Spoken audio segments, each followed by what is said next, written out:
வணக்கம். Jayashreebalan-Learn Astrology. நான் கிரக சேர்க்கையை பற்றி உங்களுக்கு சொல்லி கொடுத்துட்டுருக்கேன். போன வாட்டி குருவும் கேதுவும் உங்களுடைய ஜாதகத்தில் சேர்க்கை இருந்ததுன்னா கன்ஜக்ஷன் ஜூபிட்டர் வித் கேத்து, அது கன்ஜக்ஷன் இருந்ததுன்னா அதோடைய பலாபலன்களை பற்றி சொல்லிட்டு இருந்தேன். இப்போது நெக்ஸ்ட் இன்னைக்கு நான் அது தேவகுரு. இப்போ அசுரகுருன்னு சொல்லக்கூடிய சுக்கிரனோடு சேர்த்து கேது உங்களுடைய ஜாதகத்தில் இருந்ததுன்னா, ரெண்டு கன்ஜக்டாக இருந்ததுன்னா அதுக்கு பலன்கள் என்ன ஆகும் அப்படிங்கிறத பற்றி உங்களுக்கு விரிவாக சொல்லலாம். அதுதான் இந்த வீடியோட டாபிக். அதுக்கு முன்னாடி சப்போஸ் உங்களுக்கு கன்சல்டேஷன் வேணும்னா mpgmatri@gmail or jayashreebalan@gmail.com த்ரூ என்னை ரீச் பண்ணலாம். இப்போ வாங்க நம்ம இந்த சுக்கிரனை பற்றி பேசலாம்.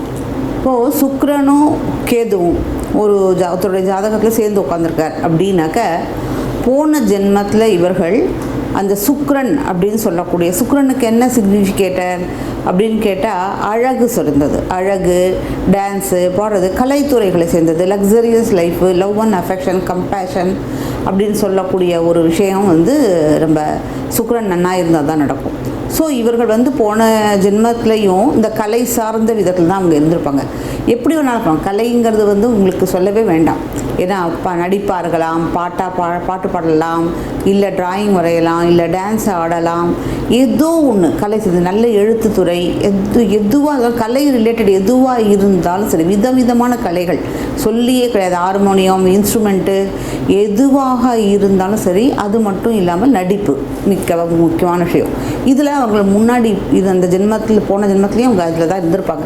அதனால் சின்ன குழந்தையாக இருந்தால் கூட அந்த சின்ன குழந்தை கூட அவ்வளோ அழகாக நடிச்சிட்டு போயிடும். சின்ன குழந்தையாக இருந்தால் கூட அவ்வளோ அழகாக பாடிட்டு போயிடும். சின்ன குழந்தையாக இருந்தாலும் அழகாக நாடகம் நடிச்சிட்டு போயிடும்.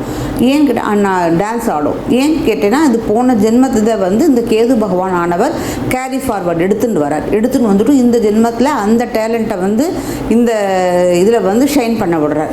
ஸோ அதனால் இவாள்லாம் பார்ன் ஆர்டிஸ்ட்னு சொல்லுவாள். அதனால் இவாளுக்கு சர்வ சாதாரணமாக இவள் பண்ணுவாள்.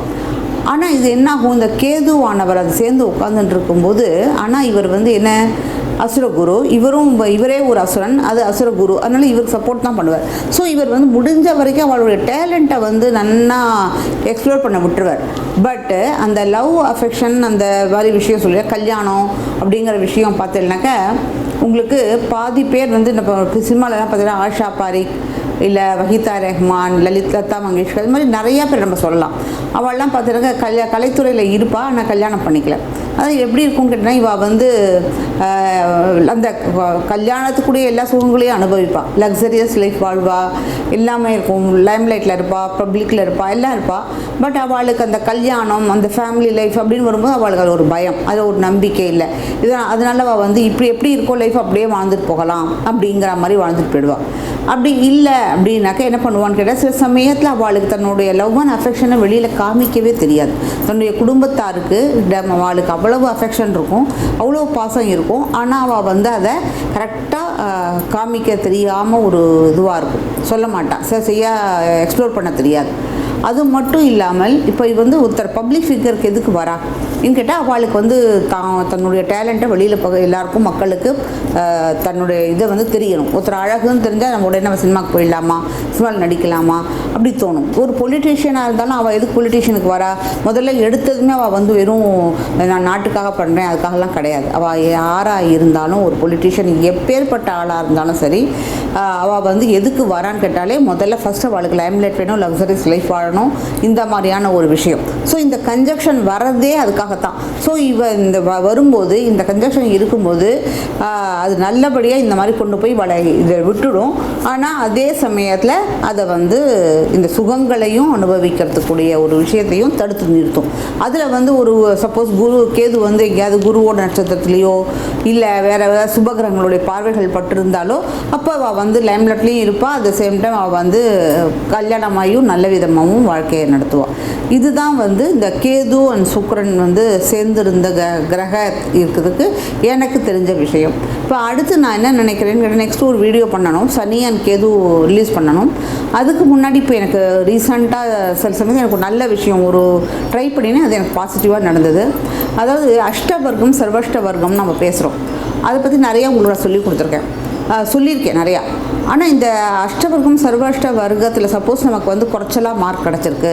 இப்போ ஒருத்தருக்கு வந்து மகரத்தில் சனீஸ்வர பகவான் ஜாதகத்திலே மகரத்தில் சனி இருக்கார், அவர் வந்து 1 மார்க் தான் கொடுத்துருக்கார். அப்படிங்கும்போது நமக்கு என்ன ஆகும் கேட்டால் இந்த சனி வந்து உங்களுக்கு இந்த மகரத்தில் சனி வந்தது உங்களுக்கு அவ்வளோ தூரம் பலன் வந்து சக்ஸஸ்ஃபுல்லாக இருக்காது அப்படிங்கிறது தான் மொத்தமான கருத்து. ஆனால் அதையே நம்ம வந்து எப்படி பாசிட்டிவாக மாற்றணும், அதாவது இப்போ சப்போஸ் வேறு இடத்துல வந்து அவர் 5 மார்க்கோ 4 மார்க்கோ சப்போஸ் வந்து ஒருத்தருக்கு மீனத்தில் வந்து 4 மார்க் கொடுத்துருக்கார் அப்படின்னாக்கா நம்ம என்ன பண்ணணும், இந்த மீனத்துக்குடைய நட்சத்திரத்தை அதில் வந்து ஏன்னா சனீஸ்வர பகவான்கிறது நம்மளுடைய ஜாப் ரிலேட்டட். ஸோ அதனால் நம்ம வந்து அதுக்கு ஜாபுக்காக ஒருத்தர் அப்ளை பண்ணணும் அப்படிங்கிறனாக்கா நம்ம அந்த மீன இல்லை உள்ள நட்சத்திரங்களை பார்த்து நம்ம அதுலேருந்து அப்ளை பண்ணும்போது நமக்கு அதில் வந்து சக்ஸஸ் வரலாம். இதை பற்றின அழகாக போர்டில் போட்டு உங்களுக்கு எப்படி எந்த மாதிரியெல்லாம் பண்ணணும், எப்படி இதை நம்ம வந்து நமக்கு உள்ள அந்த கிடச்சிருக்கிற ஹையஸ்ட் பாயிண்ட்டை வந்து எப்படி நம்ம பாசிட்டிவாக நமக்கு யூஸ் பண்ணணும் அப்படிங்கிறத நெக்ஸ்ட் வீடியோவில் ரிலீஸ் பண்ணலான் இருக்கேன். உங்களுக்கு சப்போஸ் இது வேணுமா இல்லை சனியன் கேது கிரக சேர்க்கையான வீடியோ வேணுமாங்கிறத எனக்கு சொல்லுங்க. காரணம் என்னன்னு கேட்டால் நான் நெக்ஸ்ட்டு செவ்வாய்க்கிழமை அன்றைக்கி காசி போகிறேன். நான் வந்து அப்புறம் 20 தேதிக்கு மேலே தான் வரேன். அதுக்கப்புறம் தான் நெக்ஸ்ட் வீடியோ ரிலீஸ் பண்ண போகிறேன். ஸோ அதுக்கு முன்னாடி இந்த 2 வீடியோவில் எது பண்ணணும் அப்படின்னு கான்டெம்ப்ளேட்டிங்காக இருக்குது. ஸோ உங்களுக்கு சப்போஸ் தோணித்துனா ஏதாவது எது சர்வாஷ்டவர்க்கத்தை பற்றி வீடியோ வேணுமா இல்லை சனியன் கேது கந்தர்ஷனை பற்றி வேணுமா அப்படிங்கிறத எனக்கு நீங்கள் கமெண்ட்ஸ்லேயோ இல்லை இன்பாக்ஸ்லேயோ போட்டேன்னாக்கா அதுக்கு தகுந்த மாதிரி நான் வீடியோ ரிலீஸ் பண்ணுவேன். ஓகே, நம்ம நெக்ஸ்ட் வீடியோவில் உங்களை பற்றி பார்க்கலாம். பொறுமையாக என்னோடய சேனல் பார்த்ததுக்கு ரொம்ப நன்றி, வணக்கம். உங்களுக்கு பிடிச்சதுன்னா லைக் பண்ணி ஷேர் பண்ணி கமெண்ட்ஸ் கொடுங்க, சப்ஸ்கிரைப் பண்ணுங்கள். ஓகே.